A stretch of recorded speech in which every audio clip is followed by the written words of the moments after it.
ఈరోజు వాగ్దానంగా పరిశుద్ధ గ్రంథాలు తెరిచి యెహోషువ గ్రంథము 3వ అధ్యాయము 7వ వచనాన్ని మనం చూస్తే, అప్పుడు యెహోవా యెహోషువతో ఇట్లనెను, నేను మోషేకు తోడైయుండునట్లు నీకును తోడైయుండుదునని ఇశ్రాయేలందరూ ఎరుగునట్లు నేడు వారి కన్నుల ఎదుట నిన్ను గొప్ప చేయ మొదలుపెట్టెదను.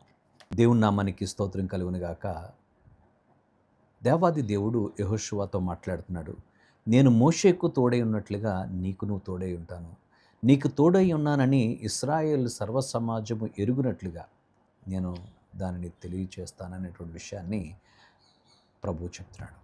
దేవాది దేవుడు మోషేకు తోడైనట్లుగా యెహోషువకు తోడై ఉన్నాడు.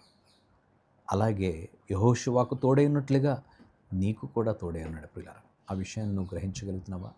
ప్రభువు పితరులైనటువంటి వారికే కాదు, భక్తులైన వారికే కాదు, ఆయన యందు భయభక్తులు కలిగినటువంటి ప్రతి బిడ్డకు కూడా ఆయన తోడై ఉన్నాడు. ఎవరైతే ఆయన ఆజ్ఞలను, ఆయన కట్టడలను అనుసరించి నడుస్తారో, దేవుని వాక్యమును అనుసరించి నడుచుకుంటారో వారికి దేవాది దేవుడు తోడుగా ఉండి వారిని నడిపించేవాడుగా ఉన్నాడు. కనుక నీతో పనిచేస్తున్నటువంటి వారికి తెలుస్తుంది దేవుడు వీరికి తోడుగా ఉన్నాడని. ఇప్పుడు ఇశ్రాయేలు వారందరికీ కూడా వాళ్ళు ఎరుగునట్లుగా దేవుడు చేస్తానని చెప్తున్నాడు. వాళ్ళందరూ నిన్ను గూర్చి నీకు తోడై ఉన్నాడు దేవుడు అనేటువంటి విషయాన్ని వారు గ్రహించే రీతిగా చేస్తానని. ఇశ్రాయేల్ అందరూ ఏ రీతిగా గ్రహించే రీతిగా చేస్తానన్నాడో, నీతో ఉన్నటువంటి నీ బంధువులకు, నీ రక్త సంబంధులకు, నువ్వు పనిచేస్తున్నటువంటి స్థలాల్లో, నువ్వు ఉన్నటువంటి ఉద్యోగంలో, నువ్వు చదువుతున్నటువంటి కాలేజీలో నీవు దేవుని బిడ్డవి అనేటువంటి విషయాన్ని దేవుడు తెలియజేస్తాడు. అయితే నీవు కూడా దేవుని బిడ్డగా నువ్వు నడుచుకోవాలి. ఇటు లోకంలోనూ అటు దేవునిలోనూ ఉన్నట్లుగా ఉంటే నీవు దేవుడు ఆ రీతిగా నీకు సహాయం చేయడు.